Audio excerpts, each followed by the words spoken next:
Welcome to the Evidence-Based Marketer. I'm William Shuttle with Symmetry Partners. I'm Andrea Loyne.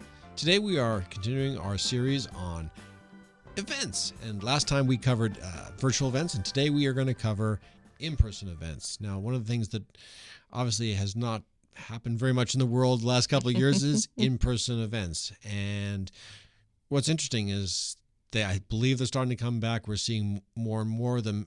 But in the before times, this was a major way for many, many firms in many, many industries to build deeper relationships with their clients and also to bring in prospective clients. Yeah, 88% of companies are now getting back to planning in-person events and team gatherings in the next year or two.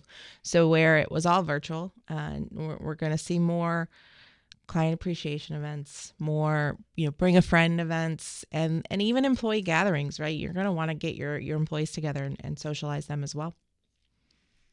And I think, generally events break down into client education, client appreciation, prospecting events, and then sometimes there's a bit of an amalgam of one or the other of these. So maybe we'll just sort of take these in order, like client education, which again, that's most often is a prospecting event as well. Depending on your line of business, educating your clients can be absolutely critical. Now, we're in financial services. We offer a number of complex solutions. Many people don't fully understand a lot of the ins and outs of investing. So there's endless opportunities to actually educate people and help them become better investors. But this can be true, whether you're talking about legal profession, medical profession. There are a lot of things people would like to know, and an in-person event can be a great way for them to learn and for you to differentiate yourself. And they're not that expensive to a budget, especially if you work in a local market. There are many places locally you can source a venue. So work with your local chamber of commerce and ask them. Sometimes they'll even allow you to host the event at their offices. Or we're working with a group out of North Carolina, and they have a great relationship. A lot of their clients go to a particular church in town, and the church has said, yes, you can use our rec room, and we're happy to have you come in and educate the other parishioners that are not part of it. So know your community, know what your outreach is going to be, and then you can source some of those relationships that you have. And of course, an event doesn't have to be large. If you have a sizable conference room, you could just do lunch and learns there. And if 6-8 people come and you buy them sandwiches for the right business, for the right clients, that might be all you need. If you have, there's an advisor here in town that works, with a specific company and their 401k. So every few weeks he does a workshop in his office, and you can go in, you can learn about your 401k, you can learn about your options, and you can have some light appetizers and cocktails. And then you're meeting other people in your field. You're, getting the financial advice you need, and you're possibly signing up with a financial advisor. And often with education, that is your chance to turn it into a prospecting event because, again, topics like finance or anything that's a little bit complicated, people do want to be educated, but they don't necessarily want to be sold. And so it's a thin line about how do you get people in a way that makes them feel comfortable without necessarily feeling sold. And of course, there are people who really just come for the meals. These are people that are referred to in the business as plate lickers. Oh yes, and you can partner with your centers of influence too. It doesn't necessarily need to be you educating only on your services. If there is a service in town that pairs well with yours or complements yours, you can work with that person, and then you might double your network, right? And you'll. If you're getting in front of people that they've brought in and they're getting in front of people that you've brought in, two topics, two different, avenues of service, they're going to go with somebody, and you're doubling your audience doing that. And there may be places and times where educational events, especially for prospects, are not going to work. I remember a friend of mine, he was at a hotel doing a seminar in Florida. And there were probably about 4 or 5 other financial service firms at the same time doing educational seminars. And suddenly he realizes people are leaving his seminar, that they're just going out the door. And then somebody shouts, "Merrill's got roast beef." And everybody left. In other words, people were so mercenary that they wanted to go where the roast beef was, and it just didn't compete with whatever my friend was offering at his seminar. You're following the beef. So just if you are providing value, things like meals become a lot less important. And one way to sort of get around this is do a breakfast, which is a very cheap meal to offer people. It's often easy for people to stop off on their way to work. A lot of entrepreneurs prefer that because that allows them to then focus the rest of the day on their business. Another thing that can be successful for educational events, especially prospecting ones, is do it on a Saturday morning, because anybody who shows up on a Saturday morning is probably reasonably serious. Yeah, they're committed to what they're doing. And, local libraries will open up their space to you as well. So you could always, use their space and educate. Saturday mornings are great because A, the library is closed for the public, and B, you have the space to do it in a captive audience. I think it's really important to, if you have good clients, to have regular client events, because it is a great way to say thank you to them and to make them feel appreciated, and I think ultimately earn referrals. And they should be something that's interesting and a little bit different. Too often people just sort of have dinner at the country club, and that's great. But it's nothing that's going to kind of stand out in people's minds. And so how can you take this idea and make it a little bit different, make it a little bit special? And one thing to think about is, what can you do for your clients that would be difficult for them to do for themselves? Perfect example of this. I live in Washington, D.C., and we have the Cherry Blossom Festival every year. People love the Cherry Blossom Festival, but parking is a nightmare. So even if you're wealthy, getting down there is kind of a pain. So one advisor I know, what she does every year, she charters a bus, and it's actually now up to 2 buses. Oh. People come to her office, and which is in the Virginia suburbs. They leave their cars there. They hop on the bus. She serves them a bento box lunch tied to the Japanese cherry blossom theme. Bus drives down, they get off the bus, walk around for an hour, take pictures, have a great time, and they hop on the bus and head back. So she's taken something, they could sort of do it for themselves, but it would be hard to do. Mm-hmm. And she's made it easy and enjoyable, and people are now begging to come and actually begging to bring friends. And in most areas, there's something, whether it's Winter Lights or some other festival, people would love to go, but usually because parking or tickets or whatever is a hassle, they tend not to. So if you can make it easy and delightful for them and make it annual, it's something they will very much look forward to. And there is going to be a cost for client appreciation events, and you don't want to be cheap with these. It's essential that you do reinvest in your brand, and these are people that are investing in you. So turn around and reinvest in them. It is a great source of referrals, and it shows them that you're committed to them. It gives you a relationship builder with your clients. Yeah, and there's some really interesting research done by Matt Oxley on what happens if you have a business social relationship with your clients. So in a lot of business, people just have a business relationship. But if you can build that personal relationship, if you participate with them in activities that they enjoy, go golfing with them or fishing with them, or maybe you participate in their favorite charity, or you ask them to dinner at your house, or you do things like events where you get a chance to know each other, you tend to get more referrals. They are with you for a longer term. They bring in more money.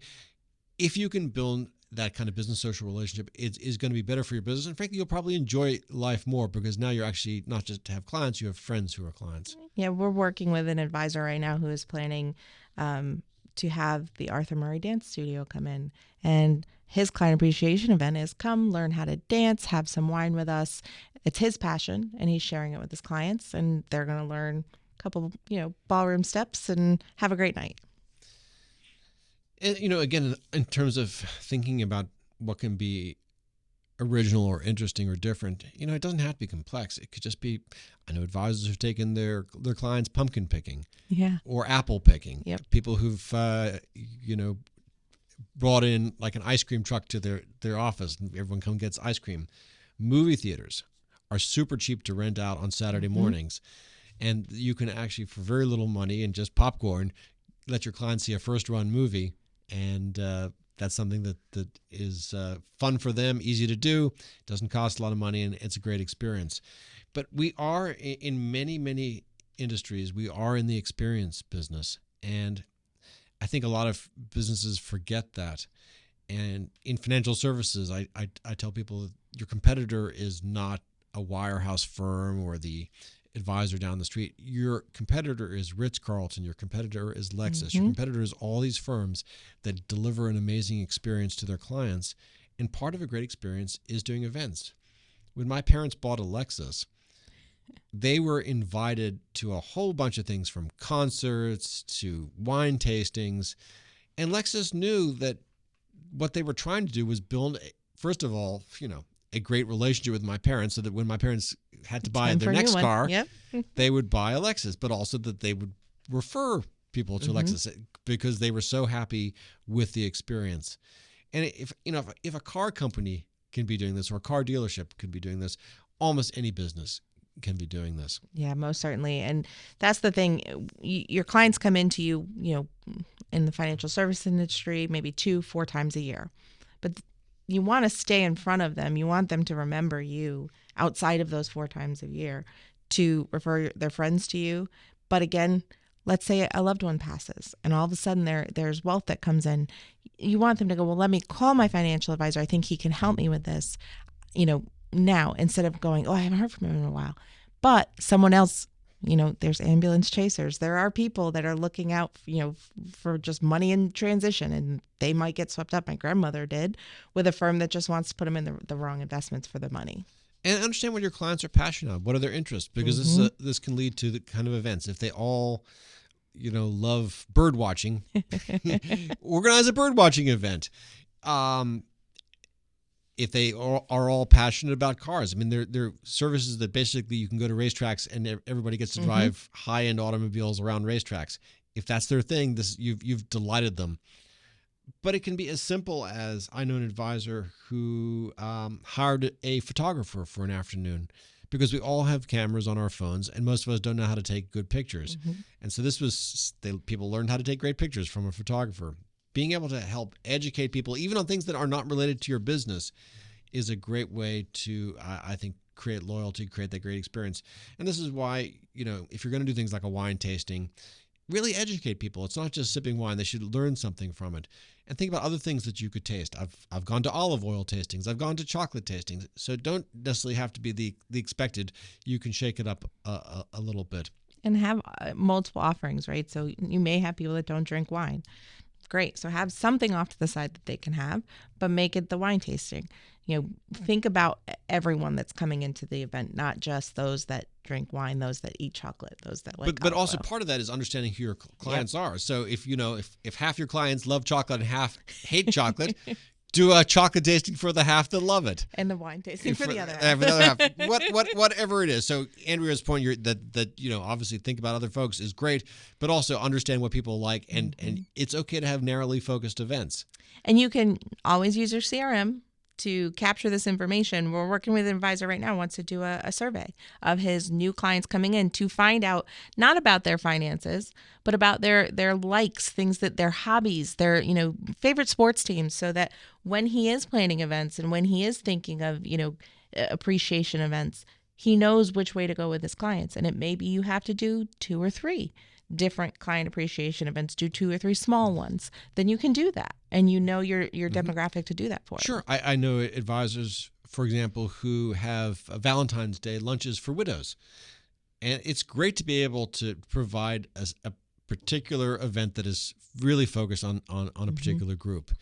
Also, don't forget about signature moments in your clients' lives. For example, I know an advisor who does birthday parties for clients, usually when it's a big birthday, 50th, 60th, 70th.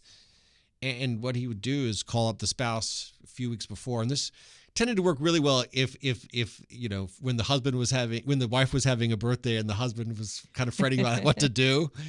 And he'd say, look, I know this big birthday is coming up. I would love to take you to your favorite restaurant. If you just give me the names of 3 or 4 couples you'd like to have there, we'll take care of the rest.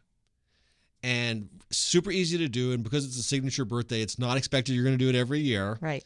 And you get to be in front of 3 or 4 couples who are demographically similar to your good client. You're doing something really wonderful for somebody you care about, and they get to see it as well. And he actually, this was not his intention, but he ended up getting a lot of business out of this because people their advisor wasn't even sending them birthday cards, and he was doing something really wonderful for someone they cared about. And also, it was a social setting, so they got to see that he was a nice person, trustworthy, relatable, and the like. Well, yeah, personalizing things goes a long way these days, right? Nobody picks up the phone and calls. No, you've lost a lot of that personal touch. So this is your way of showing your personal touch. Show that, even down to if you're going to do giveaways at your client appreciation event, think about what you're giving away and make it specific to the group that you're working with. Don't just get a notebook that has your logo on it. Figure out something unique that will, as they take it away, they'll remember you. William, you've told me about an advisor who did picture frames and would put pictures from the event into the frames to send to the clients afterwards. That's a brilliant way of not only saying this is a personal touch, but here's a piece of our firm. And any event should not be once and done. You should always, at least at very minimum, email your clients afterwards and thank them for attending and say, here are the 2 or 3 things I took away from it. If it's a chocolate tasting, here are the 2 or 3 things I learned about chocolate tasting. Mm-hmm. If it was a movie, here are the 2 or 3 things I really enjoyed about this movie. And so that it reminds folks. But sending something like a photograph, mm-hmm. you could email it, but it's even better if it's in a frame. If there's a little thank you gift, maybe you send it afterwards. If you had a chocolate tasting, maybe if a week later people get a little chocolate bar from the chocolate tasting. And don't forget, if you're using a local business to help you out, you can always include their contact information in your follow-up with it as well. So if it's a chocolate tasting, you say, this is the group that we used, mm-hmm. in case you're interested in doing it, with your friends. Mm-hmm. A lot of people do those paint parties. This is the group that came to help us out if you're ever interested, because then you're helping another local business that could refer as well to And you. this is the other thing about events is that don't be afraid to partner. I know many folks that have, for example, doctors have partnered with financial services folks to do sort of a financial health and a wealth or health and wealth kind of things. I know people who've partnered with clothing stores, people who've partnered with restaurants. Mm-hmm. So depending on what your business is, you can put together a fun event that is actually 2 completely different businesses, find some common connection. It allows you actually to be in front of the other businesses' clients while their clients are in front of you. So everybody wins. You can share costs, mm-hmm. and it can make it an even more fun and memorable event. And just going back to follow up, our one of the founders of our firm, Pat Sweeney, whenever he did an event, would always call people who attended the day after, and he would just say, just want to check in, see how you mm-hmm. enjoyed the event. And what he found is that about half the folks would just say, it was great, thanks so much for inviting me, and that was great. But at least sort of 40 to 50% of folks would say, hey, by the way, I've been meaning to talk to you about this. And it was, more money they had coming in, or they had a question about their account. And it actually helped create much more business for him, just simply because he was now top of mind. Yeah, I mean, yes, you want to prospect for new clients to come in the door, but you always want to focus on your current client base and make sure that you're helping them in all aspects that you can, mm-hmm. Not just what they came to originally for. And events like this, people open up, they chat, and like William just said, afterwards, that it'll trigger stuff with them. And of course, how do you actually use your current clients to bring in referrals? Now, a lot of folks say, well, hey, feel free to bring a friend. and that almost never works. But there is a way to make it much more likely that people will actually bring friends. Now, we talked about the birthday party thing, which mm-hmm. is a great way. Another idea is to have tickets. So if I say, hey, we're going to be showing a movie on Saturday, we're going to at the local multiplex, here's 4 tickets. Right. If I give you 4 tickets, you are pretty much guaranteed to make sure that those tickets don't go wasted. It also gives you social capital. Another thing I've seen folks do is, I'm hosting a special presentation on families and money, whatever the topic is. I would love for you to host a table. Oh. If I say I'd love for you to host a table, you are going to do everything you can to make sure you're not sitting alone at that table. That's true. And so these are great ways by using tickets or hosting a table, basically putting your clients in a position where yeah, they're free. They're free not to use those tickets, but psychologically, most of us are just not going to be able to let something go to waste. And certainly psychologically, most of us don't want to sit alone at a table. We are going to bring in friends, colleagues, associates, and generally, the fact is people tend to be friends with demographically similar people. So whatever your line of business is, if somebody's a good client, the people they bring to the table, the people they bring to the movie are probably also going to be potentially great clients. Mm-hmm. Yeah, again, events, virtual and in person, more so in person, are a great way to drive referrals. I think it's probably one of the number one ways to get in front of your clients and those similar to your clients in their inner circles. And otherwise, the thing is, be creative, be original, and don't even think you even need to be there. I know people who have hired private chefs. Mm-hmm. And just told the client, hey, I'm hiring a private chef for you, and for next week, month or whatever, feel free to ask over as many people as you want. They'll cook for you, and all that this person does, who's hired the private chef, is shows up before the event, just checks in with checks in, everything's going okay, everything's okay. Make sure the chef shows up, great, everything's fantastic, and leaves. And what that does is it sends a really powerful message. It makes the client look phenomenal, and it shows that the advisor is so confident and so sure of what's going on, and that's powerful, and that leads to a lot of referrals, because you can be pretty sure the client is going to say, oh yes, this is actually this private chef that was my financial advisor, or my doctor, yes, or my dentist who made this possible. Yeah, and the people coming. So when you're hosting something, and let's say the advisor was going to be there with that private chef, they might be expecting a sales pitch. So people tend to be a little more on guard. With something like that, they're not on guard, and that person's more than likely going to be your sales pitch. Yeah. They're going to talk about you and how phenomenal this was. Yeah. But the opposite of that is, if you do plan to be at the event, don't leave before your guests. Stay there with your guests. Set a time limit, of course, but don't leave before the majority of your guests have left. And greet everybody. Thank as much as possible, unless it's some huge event. Greet them, thank them for being there, and as much as possible, say goodbye to them when they leave. Yes, of course. And then do your follow-up, because that's where so many people...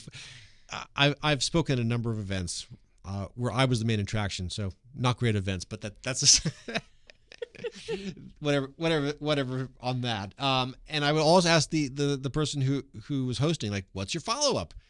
They said, I don't know. But people go to all kinds of trouble, find the right venue, find the right speaker, make an amazing event, and then have no follow-up. And that's where you miss the opportunities, because as in many things, how you follow up is going to be how you largely succeed. It takes being in front of someone more than one time to make an impression, right? Now, granted, you send a private chef to my house. That's an impression. But if you're in a big event, you see the advisor, the hello and the goodbye, okay, there's not much of an impression. But if he's following up with you on points that that came out of the night and how we can help with those points, then you're making a more lasting impression. You're saying, I heard what was said at the event. I was there. I was paying attention, and I want to be attentive to you now. Mm-hmm. Yeah. And think about, if you're doing an event, one-off events are fine, but also people tend to look forward to things that are done every year. So if you are going to do the sort of bust to the cherry blossoms, do it every year. Yep. If you are going to have an annual client appreciation dinner, really truly make it annual, but try to keep it fresh. Don't keep having it at the same country club and doing the same same Change thing. it up a little bit. But people really do look forward to things they enjoy, and if you create enjoyable, memorable events, why not keep them going and make them an integral part of your business, and make the most of them in the end afterwards too. Yeah. And don't be afraid to do things like publicize them on your website, have photos of past events. Oh, certainly. And talk about your upcoming schedule of events. And, people will look at that and say, oh, wow, this is an advisor who really focuses, or whatever business really focuses on clients. Mm-hmm. Most certainly, yeah. And if you have staff at the event, take a few pictures. Just pull out your phone and snap a few shots. It cannot hurt to have. No, you have to take pictures. Yeah, you have to have them. And then we have one advisor that has his clients send him photos of the event, because it's typically their families or the people that they're around, and he showcases them. So it's a great way to connect. So that's all the wisdom we have on events, both in person and virtual. Thank you so much for listening. This is the Evidence-Based Marketer. If you have any questions, please or comments or thoughts or want to listen to past episodes, we're at theevidencebasedmarketer.com. Until next time, thanks for listening. Thank you. Symmetry Partners LLC is an investment advisory firm registered with the Securities and Exchange Commission. The firm only transacts business in states where it is properly registered, excluded or exempted from registration requirements. Registration of an investment advisor does not imply any specific level of skill or training and does not constitute an endorsement of the firm by the Commission. No one should assume that future performance of any specific investment strategy, product, or non-investment related content made reference to directly or indirectly in this material will be profitable. As with any investment strategy, there is the possibility of profitability as well as loss. Due to various factors, including changing market conditions and/or applicable law, the content may not be reflective of current opinions or positions. Please note the material is provided for educational and background use only. Moreover, you should not assume that any discussion or information contained in this material serves as the receipt of or as a substitute for personalized investment advice. Please note that nothing either stated or implied on this podcast is intended to be compliance or legal advice regarding your marketing program.